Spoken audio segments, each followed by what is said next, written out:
GT media. ముందుగా headlines చూద్దాం. పుట్టపర్తిలో సత్యసాయి శత జయంతి వేడుకలు. ముఖ్య అతిథిగా హాజరైన రాష్ట్రపతి ద్రౌపది ముర్ము. మానవ సేవే మాధవ సేవ అని బాబా చాటారన్న ముర్ము. బాబా బోధనలు ప్రపంచ శాంతికి దోహదపడతాయన్న సీఎం చంద్రబాబు.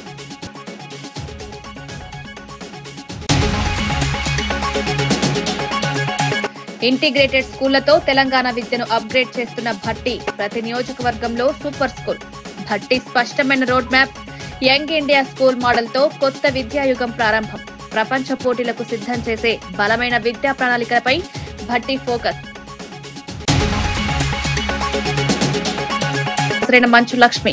సెలబ్రిటీల ప్రమోషన్లపై సిఐడి సమగ్ర విచారణ వేగవంతం. సోషల్ మీడియా పోస్టులు, చెల్లింపుల లావాదేవీలపై అధికారుల దృష్టి.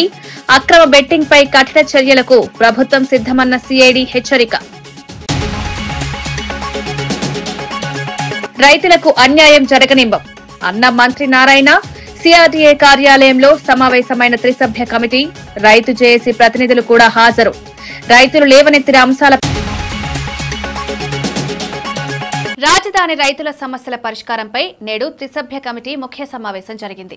ఈ భేటీలో కేంద్ర మంత్రి పెమ్మసాని, రాష్ట్ర మంత్రి నారాయణ, ఎమ్మెల్యే శ్రవణ్ కుమార్ తో పాటు సిఆర్డీఏ అధికారులు పాల్గొన్నారు. రాజధాని నిర్మాణంలో ఏ రైతు అన్యాయం అనుభవించకుండా ప్రభుత్వం కట్టుదిట్టమైన చర్యలు తీసుకుంటుందని మంత్రి నారాయణ తెలిపారు. గతంలో నిలిచిపోయిన ప్రక్రియలను వేగవంతం చేస్తున్నామని, ప్రతిరోజు ఫ్లాట్ల రిజిస్ట్రేషన్లు జరుగుతున్నాయని స్పష్టం చేశారు. ఇప్పటికే భారీ శాతం పనులు పూర్తయ్యాయని, ఇంకా కేవలం 719 ఎకరాలకు మాత్రమే ఫ్లాట్ల కేటాయింపు మిగిలిందని వెల్లడించారు. రైతులు ఎవరి ప్రలోభాలకు లోను కావద్దని, స్వార్థ ప్రయోజనాల కోసం ఒకరిద్దరు వ్యాప్తి చేస్తున్న తప్పుడు సమాచారంపై నమ్మకం ఉంచొద్దని మంత్రి సూచించారు. గౌరవనీయ మంత్రివర్యులు, అదేవిధంగా స్థానిక శాసనసభ్యులు మరియు సిఆర్డీ అధికారులు అందరూ కూడా యాక్చువల్గా ఈరోజు డీటెయిల్గా కొంతమంది రైతులు కూడా వచ్చారు. వాళ్ళతో కూడా డిస్కస్ చేయడం జరిగింది.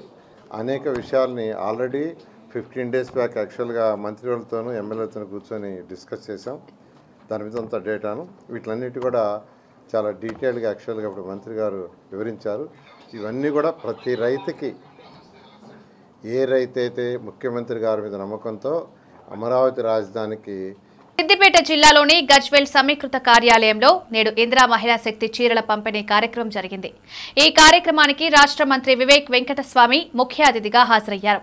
ఆయనతో పాటు ఎమ్మెల్సీ యాదవరెడ్డి, జిల్లా కలెక్టర్ పాల్గొన్నారు. మహిళల సాధికారత కోసం ప్రభుత్వం చేపట్టిన కార్యక్రమాల్లో ఇది ముఖ్యమైందని మంత్రి వివేక్ తెలిపారు.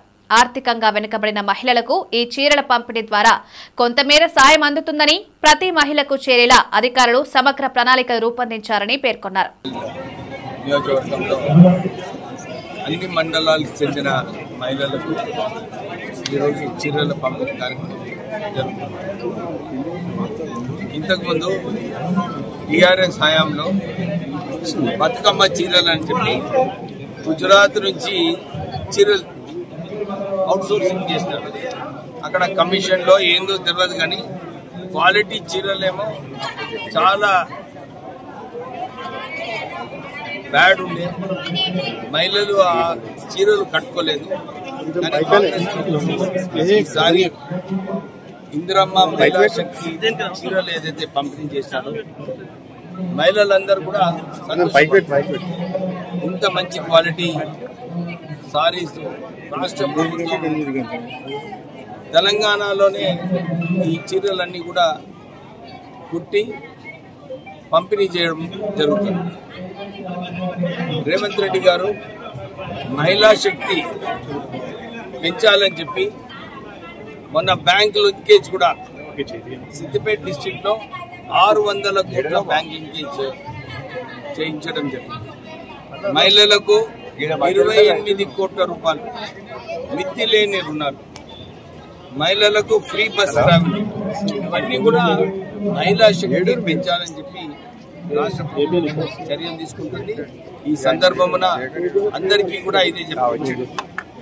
200 యూనిట్ ఫ్రీ ఎలక్ట్రిసిటీ ఇవ్వడము, 500 రూపాయల గ్యాస్, 74,000 మందికి ఉపయోగపడేలాగా రేషన్ కార్డులు ఇప్పించడము, సన్న బియ్యం ఇప్పించడము, ఇంకా ఇందిరమ్మ ఇల్లు 11,000 ఇందిరమ్మ ఇల్లులో 9,000 ఇందిరమ్మ ఇల్లులు ఆల్రెడీ ₹1,00,000 బేస్మెంట్ కట్టుకొని వాళ్ళందరి అకౌంట్లో రావడం జరిగింది. ఎవరైతే కాలమ్స్ కట్టుకున్నారో వారికి కూడా ₹1,00,000 వస్తుంది. నేను వాళ్ళందరికీ అప్పీల్ చేసినాను, రాష్ట్ర ప్రభుత్వము ఈ వచ్చే 3 సంవత్సరాలలో 17 లక్షల ఇల్లు కట్టుకునే కార్యక్రమం తీసుకోవడం జరిగింది. అందరు కూడా ఆవేదన పడేది అవసరం లేదు. అందరికీ అర్హతలో ఉన్న వాళ్ళందరికీ కూడా ఇందిరమ్మ ఇల్లులు వస్తాయి. ఈ డిసెంబర్ తర్వాత ఇంకొక 3,500 ఇల్లులు ఒక్కొక్క నియోజకవర్గానికి మళ్ళా శాంక్షన్ అవుతాయి. అందరికీ కూడా ఇల్లులు లభించేలాగా రాష్ట్ర ప్రభుత్వం పనిచేస్తుంది. పుట్టపర్తిలో నిర్వహించిన శ్రీ సత్యసాయి శత జయంతి ఉత్సవాలకు రాష్ట్రపతి ద్రౌపది ముర్ము హాజరయ్యారు. పుట్టపర్తి చేరుకున్న రాష్ట్రపతిని ఆంధ్రప్రదేశ్ ముఖ్యమంత్రి చంద్రబాబు నాయుడు, మంత్రి నారా లోకేష్ విమానాశ్రయంలో స్వాగతం పలికారు. అనంతరం రాష్ట్రపతి బృందం సాయి కుల్వంత్ హాల్ కు చేరుకుంది.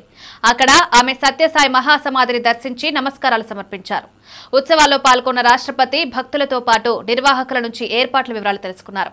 సత్యసాయి సేవా కార్యక్రమాలు దేశవ్యాప్తంగా ఎలా విస్తరించాయో అధికారులు వివరించగా రాష్ట్రపతి ప్రశంసలు తెలిపారు. 2023 में इस सभागृह में और श्री सत्य साई बाबा के समाधि पीठ में आने का मुझे मौका मिला था. मैं और एक बार आने का जो मुझे अवसर दिया गया, इसलिए ऑर्गेनाइजेशन को बहुत बहुत धन्यवाद देना चाहती हूँ.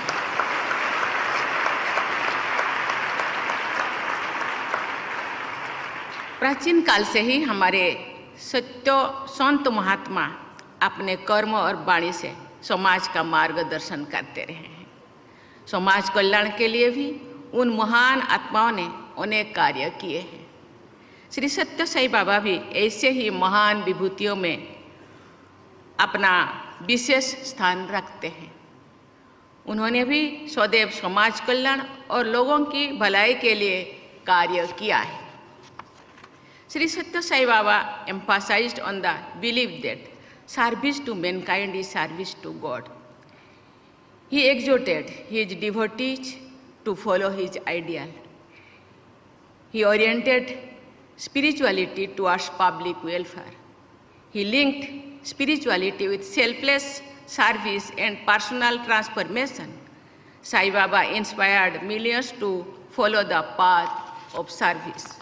బెట్టింగ్ యాప్ల ప్రమోషన్ కేసులో సినీ నటి మంచు లక్ష్మి నేడు సిఐడి విచారణకు హాజరయ్యారు. ఆమెను కేసుకు సంబంధించిన ప్రమోషన్లు, చెల్లింపులు, సోషల్ మీడియా ప్రచారం వంటి అంశాలపై అధికారులు వివరంగా ప్రశ్నించినట్లు తెలుస్తోంది. దిగ్విజయంగా కొనసాగుతున్న ఈ విచారణలో ఇప్పటికే పలువురు ప్రముఖులను సిఐడి పిలిచి స్టేట్మెంట్లు నమోదు చేసింది. శ్రీముఖి, నిధి అగర్వాల్, సన్నీ యాదవ్, అమృత చౌదరి, టేస్టీ తేజ, రాణా, ప్రకాష్ రాజ్ల నుంచి ఇప్పటికే సిఐడి సమాచారం సేకరించింది. ఈ సెలబ్రిటీలు సంబంధిత యాప్లను ఎప్పుడు, ఎలా ప్రమోట్ చేశారు, ప్రమోషన్ ఒప్పందాలు ఎలా జరిగాయి అనే వివరాలను అధికారులు తెలుసుకున్నారు. తెలంగాణలో యంగ్ ఇండియా ఇంటిగ్రేటెడ్ స్కూల్స్ రాష్ట్ర విద్యా వ్యవస్థలో పెద్ద మార్పుకు దారితీయనున్నాయని డిప్యూటీ సీఎం భట్టి విక్రమార్క తెలిపారు. ప్రపంచంతో పోటీ పడేలా ఈ స్కూళ్లలో బోధనా విధానాలను రూపొందిస్తున్నట్లు వివరించారు. ఆధునిక సదుపాయాలు, డిజిటల్ క్లాస్ రూమ్స్, అంతర్జాతీయ ప్రమాణాల హాస్టల్ సౌకర్యాలతో ఈ స్కూల్స్ నిర్మాణం జరుగుతుందన్నారు. రాష్ట్ర వ్యాప్తంగా ప్రతి నియోజకవర్గంలో ఒక ఇంటిగ్రేటెడ్ రెసిడెన్షియల్ స్కూల్ వ్యవస్థను ఏర్పాటు చేస్తున్నామని, ఒక్కో స్కూల్ను సుమారు 200 కోట్ల వ్యయంతో నిర్మిస్తున్నామని భట్టి తెలిపారు. Young India integrated residential school అనేది ఒక గేమ్ చేంజర్. సమాజంలో పుట్టిన ప్రతి బిడ్డ ప్రభుత్వ పరంగా ప్రపంచంతో పోటీ పడేటువంటి ఇటువంటి పాఠశాలలో చదువుకొని కేవలం ఈ దేశంలో ఉన్నటువంటి రాష్ట్రాలతో కాదు, ఈ ప్రపంచీకరణ జరుగుతున్నటువంటి సందర్భంగా ప్రపంచంతోనే పోటీ పడే స్థాయిలో మన బిడ్డలు ఎదగాలనేటువంటి ఆలోచనతోనే ఈ యంగ్ ఇండియా ఇంటిగ్రేటెడ్ రెసిడెన్షియల్ స్కూల్ని రాష్ట్ర వ్యాప్తంగా ప్రతి శాసనసభ నియోజకవర్గంలో కనీసం ఒక్క స్కూల్కి తగ్గకుండా శాంక్షన్ చేసి, అందులో భాగంగానే ఈరోజు వైరా శాసనసభ నియోజకవర్గమైన వైరా పట్టణంలో కూడా ఈరోజు భూమి పూజ కార్యక్రమం చేసుకున్నాం. ఒక్కొక్క స్కూల్కి దాదాపు 200 కోట్ల రూపాయలతో ఈ స్కూల్ నిర్మాణం జరుగుతాం. భగవాన్ శ్రీ సత్యసాయి శత జయంతి వేడుకల్లో ముఖ్యమంత్రి చంద్రబాబు నాయుడు కీలక నిర్ణయాలు ప్రకటించారు. Satya Sai tribal women health care programme పేరుతో ప్రత్యేక ఆరోగ్య సేవలను ప్రభుత్వం ప్రారంభిస్తున్నట్లు తెలిపారు. ఈ కార్యక్రమం ద్వారా రాష్ట్రంలోని గిరిజన మహిళలకు సూపర్ స్పెషాలిటీ వైద్య సేవలు అందించనున్నట్లు వెల్లడించారు.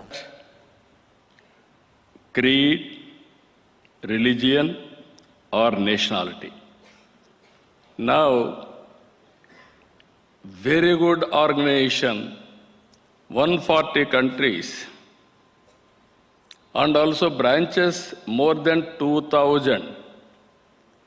Number-wise, only registered 750,000 volunteers.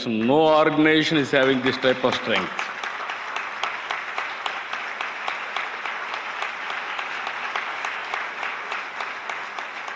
Today, we are launching the Sri Satya Sai Women Healthcare Program. This initiative focuses on delivering healthcare, both preventive and curative tribal women. This includes providing multi-speciality medical care through telemedicine, medical screening for anemia, breast and cervical cancer, and making clean drinking water available. Sangareddy జిల్లా సింగూరు ప్రాజెక్టును నేడు అధ్యయన బృందం సమగ్రంగా పరిశీలించింది. Project మరమ్మతులకు సంబంధించిన 90 ml water plant పనులను ప్రత్యక్షంగా పరిశీలించిన బృందం అవసరమైతే ప్రాజెక్టును ఖాళీ చేసే పరిస్థితుల్లో 3 జిల్లాలకు తాగునీటి సమస్యలు ఎలా ఏర్పడతాయనే అంశంపై అధ్యయనం చేసింది. ప్రస్తుతం సింగూరులో 16 టీఎంసీల నీరు నిల్వ ఉండగా 6 టీఎంసీలను విడుదల చేసి 10 టీఎంసీలతోనే మరమ్మతులు చేపట్టాలనే ప్రతిపాదనను నీటిపారుదల శాఖ సిద్ధం చేసింది. డేంజర్ జోన్ గా మారిన ప్రాజెక్టు పరిస్థితులపై ప్రభుత్వం తీసుకోవాల్సిన చర్యల కోసం పూర్తి నివేదికను బృందం త్వరలో సమర్పించనుంది. వాటర్ రిక్వైర్మెంట్స్ దాని ప్రకారంగా ఏ విధంగా ప్లాండ్ గా పోవాలో దాని కొరకు ఇన్స్పెక్షన్ చేసుకున్నాము. సో దీని యొక్క డాటా మొత్తం తీసుకొని విత్ ఇన్ 1-2 days లో we will check out the program.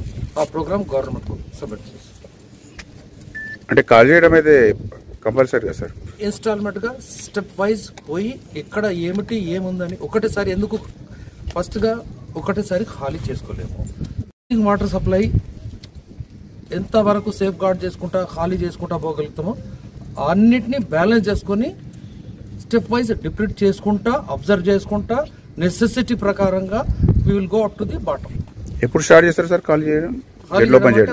1 week లో ప్లాన్ చేసుకుని గవర్నమెంట్ తోటి పర్మిషన్ తీసుకొని అందరితోటి విల్ ఫర్దర్ మీకు రిపోర్ట్ ఇచ్చేస్తాం. మిషన్ వైర్ ఏదైనా బంద్ అయిపోతుంది కదా సార్? ఆల్టర్నేటివ్ ఇమ్మీడియట్ గా ఏం బంద్ చేస్తాం, స్టెప్ వైజ్ పోతాం సార్. అంటే జిల్లా ప్రజలు అయితే ఫుల్ ఆందోళనతో ఉన్నారు sir. Water drinking water problem అవుతుంది, సేద్యానికి వాటర్ ప్రాబ్లం అవుతుంది. ఆందోళన చెందాల్సిన అవసరం లేదు. చెప్తున్నా కదండి, స్టెప్ వైజ్ దించుకుంటా పోతాము. దించుకుంటా పోయి ఒక్కొక్క బర్మ్ లెవెల్ కు ఒక్కొక్క లెవెల్ కు ఎంత స్ట్రెంత్ ఉంది ఏముంది అనలైజ్ చేసుకుంటా ఎక్కడి నుంచి అయితే మనం స్ట్రెంగ్ చేసుకోవాలో ఆ అనలైజ్ చేసుకుంటానే వాటర్ దించుకుంటా పోతాము. కింద అవసరం లేని చోట వరకు దించుకోవాల్సిన అవసరం లేదు to safeguard the drinking water supply. ఇప్పుడు రిపీట్మెంట్ వరకు ఎంత వరకు చేయాల్సి ఉంది సార్? ఎన్ని కిలోమీటర్లు ఎన్ని మీటర్లు అన్నట్టు ఏమైనా ఉందా సార్? అంటే టోటల్ 800 meters ఉంది. మెయిన్ డ్యామేజ్ అయింది. అది కింద లెవెల్ ఇప్పుడైతే ఏదైతే first berm level 518 first berm level 518 ఆ తర్వాత పోయిన తర్వాత మళ్ళీ ఇంకా కింద ఎంత వరకు డ్యామేజ్ ఉందో అసెస్ చేసుకుని నెక్స్ట్ స్టెప్ మళ్ళీ తీసుకుంటామంట. అంటే వర్క్ అయితే ఈ వీక్ లో స్టార్ట్ అవుతుంది. Work week or 15 days. ఎందుకోసం గవర్నమెంట్ నుంచి పర్మిషన్ అవన్నీ తీసుకోవాలి మనం. As of now only engineer లాగా డిసైడ్ చేసుకోకుండా మా మ్యాటర్ మొత్తం గవర్నమెంట్ సబ్మిట్ చేసేస్తాం. దాని ప్రకారంగా ప్రొసీడ్ అవుతాం. కాఫర్ డ్యామ్ స్టాండింగ్ వాటర్ లో కాఫర్ డ్యామ్ కట్టలేము. ఎక్కడైతే అంటే ఫ్రెష్ కన్స్ట్రక్షన్స్ కొరకు ఎక్కడైనా డైవర్షబుల్ ఛాన్స్ ఉన్న చోటనే కాఫర్ డ్యామ్ ఉంటుంది. స్టాండింగ్ నీళ్లలో కాఫర్ డ్యామ్ కట్టలేము. తర్వాత ఏ టెక్నికల్ కెమికల్ మెజర్స్ ఉపయోగించలేము డ్రింకింగ్ వాటర్ కాబట్టి. ఓన్లీ అన్ని మనుషులకు మంచి డ్రింకింగ్ వాటర్ ఉపయోగానికి వచ్చే ఆ మెథడ్స్ తోటే we have to take care. రైతులపై మంత్రి సీతక్క చేసిన వ్యాఖ్యలకు మాజీ ఎమ్మెల్యే జాజాల సురేందర్ తీవ్రంగా స్పందించారు. కామారెడ్డి జిల్లా రామారెడ్డి వరిధాన్యం కొనుగోలు కేంద్రాన్ని సందర్శించిన ఆయన అక్కడ రైతుల సమస్యలను అడిగి తెలుసుకున్నారు.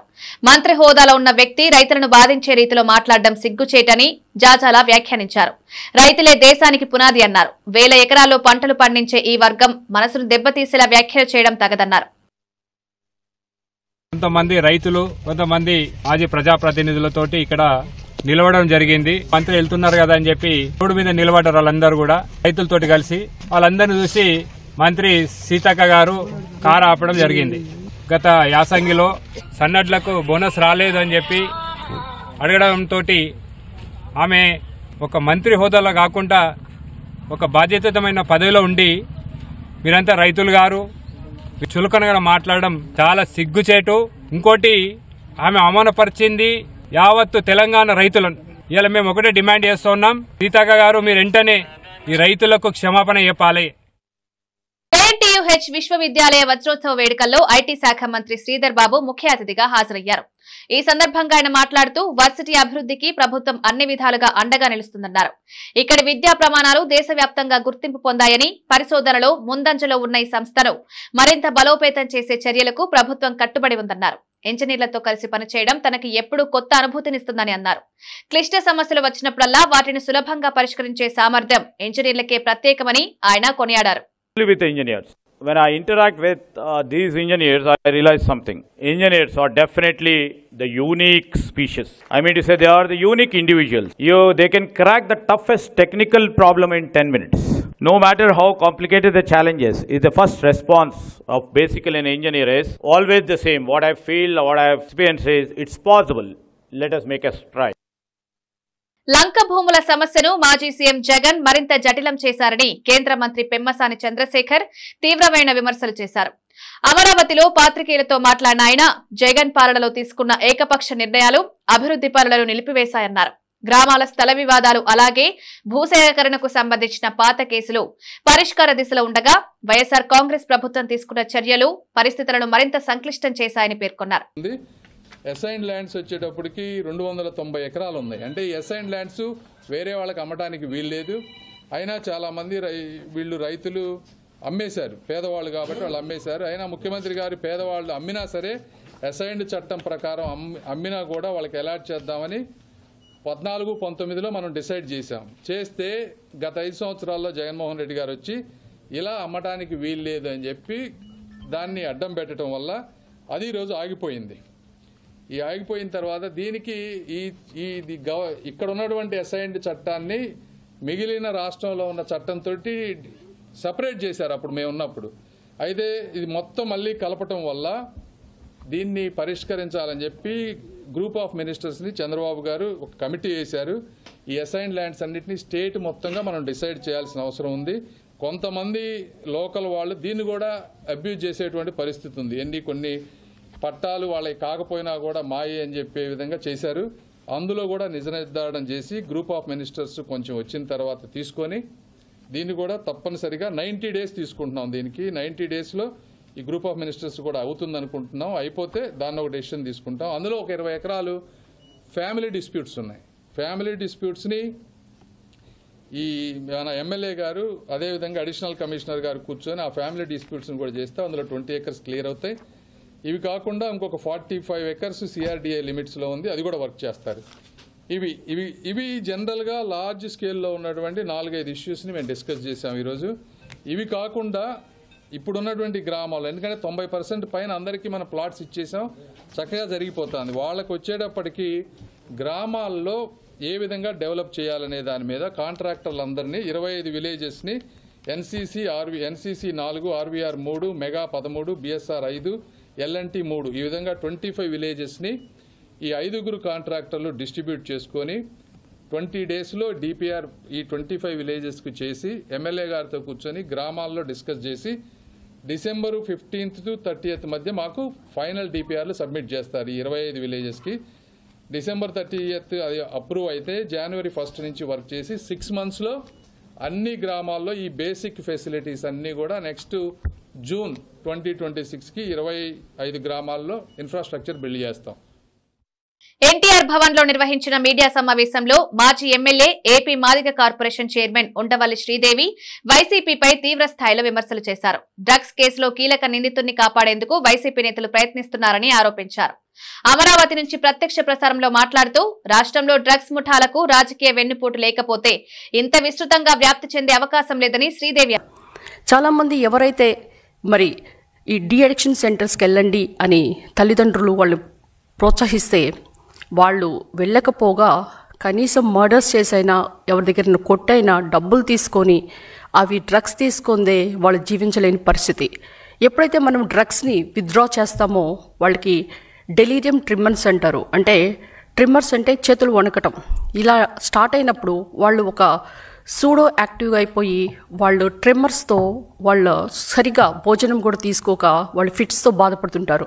అంటే స్లోగా ఈ డ్రగ్స్ని వాళ్ళకి అలవాటు చేసి కాలేజెస్ అయితేనేంటి, ఇంజనీరింగ్ కాలేజ్ ఎస్పెషలీ హాస్టల్స్ ఇవన్నీ టార్గెట్ చేస్తూ మరి ముఖ్యంగా ఈ యొక్క వైసీపీ విశాఖ జిల్లాకు సంబంధించిన student union president Pulagam Kondareddy అనే వ్యక్తి మరి ఆయన ఎంఎస్సి చదువుతూ లేదా ఎంబీఏ చదువుతూ మరి ఆయన ఒక పోస్ట్ గ్రాడ్యుయేషన్ చదువుతూ డ్రగ్స్కి బానిసై ఆయన ఏ విధంగా ఈ రాజకీయవేత్తలకి డ్రగ్స్ సరఫరా చేశారో, మరి ఆయన జగన్కి అమర్నాథ్ రెడ్డికి ఏ విధంగా క్లోజో, మరి ఆయన హయాంలోనే 5 సంవత్సరాలు మరి ఇంజనీరింగ్ కాలేజెస్ అయితే ఏంటి, హాస్టల్స్ మరి యువతకి ఏ విధంగా డ్రగ్స్ సరఫరా చేశారనేది మనం గమనించాలి.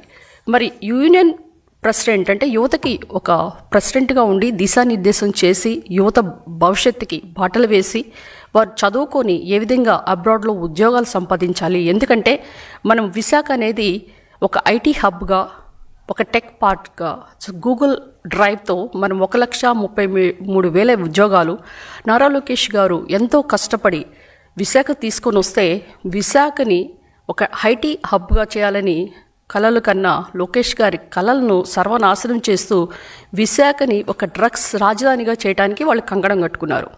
మీరు ఎప్పుడైనా ఒక టెర్రరిస్ట్ని గమనిస్తే వాళ్ళు వాళ్ళ ఖర్చుల కొరకు ఏం చేస్తారు, మారణాయుధాలు అమ్ముతారు, లేదంటే డ్రగ్స్ సరఫరా చేస్తారు, లేకపోతే కల్తీ డ్రగ్స్ ఇలాంటివి ఫేక్ డ్రగ్స్ బై ఛాన్స్ దొరకవచ్చు కొన్ని సందర్భాల్లో. ఇలా చేసి వాళ్ళ ఖర్చులకి సంపాదించుకుంటారు. కానీ వైసీపీ ప్రభుత్వం వాళ్ళ అధికారం కొరకు, వాళ్ళ యొక్క అక్రమాల కొరకు, వాళ్ళ ఖర్చుల కొరకు ఇలాంటి దందాలు తెరదీసిన పార్టీ ఏదైనా ఉందంటే అది కుట్రలు కుతంత్రాలు ఉన్న ఒకే ఒక పార్టీ వైసీపీ పార్టీ అని చెప్పడానికి ఎలాంటి సందేహం లేదు. ఎందుకంటే మనం ఇప్పుడు చెప్పింది కాదు, జగన్ పాలనలోనే 4,000 మంది యువత మరి ఆత్మహత్యలు చేసుకున్నారు. మరి జగన్ గారి పాలనలోనే వందే మాతర గేయం 150 సంవత్సరాలు పూర్తి చేసుకున్న సందర్భంగా కర్నూలులో ప్రత్యేక ర్యాలీ నిర్వహించారు. మాజీ సైనికుల ఆధ్వర్యంలో జరిగిన ఈ ర్యాలీకి స్థానిక ప్రజలు, విద్యార్థులు భారీ సంఖ్యలో హాజరయ్యారు. భారత స్వాతంత్ర సంగ్రామంలో వందే మాతర గేయం కలిగించిన దేశభక్తి భావం, పోరాట స్ఫూర్తిని గుర్తు చేసుకుంటూ పాల్గొన్న ప్రతి ఒక్కరూ గేయాన్ని ఆలపించారు. ర్యాలీ ప్రారంభమైన వెంటనే మాజీ సైనికులు దేశ సేవలో తమ అనుభవాలను పంచుకుంటూ యువతలో దేశభక్తి పెంపొందించాలని ఆకాంక్షించారు. అలాగనే బ్యాంకు ఉద్యోగులు, అలానే వసుధైవ కుటుంబం అనే గ్రూప్ ఉంది, వాళ్ళు అలాగే కెనరా బ్యాంకు ఉద్యోగులు, కర్నూలు మాజీ సైనికుల సంఘము, అలాగే all India ex servicemen bank employees federation ఈ సంస్థ నుంచి కూడా చాలామంది ఇక్కడ పాల్గొన్నారు. కర్నూలు జిల్లా సైనిక్ బోర్డు దగ్గర నుంచి స్వచ్ఛందంగా ఇక్కడ కలెక్టర్ ఆఫీస్ వరకు ర్యాలీలో, మోటార్ బైక్ ర్యాలీలో పాల్గొన్నారు. వాళ్ళందరికీ కూడా ధన్యవాదాలు చెప్తున్నాము. అలాగే వందే మాతరం గీతానికి 150 సందర్భంగా ఈ ర్యాలీ జరిగింది. వార్తలు ముగించే ముందు ముఖ్యాంశాలు మరోసారి. పుట్టపర్తిలో సత్యసాయి శత జయంతి వేడుకలు, ముఖ్య అతిథిగా హాజరైన రాష్ట్రపతి ద్రౌపది ముర్ము. మానవ సేవే మాధవ సేవ అని బాబా చాటారన్న ముర్ము. బాబా బోధనలు ప్రపంచ శాంతికి దోహదపడతాయన్న సీఎం చంద్రబాబు.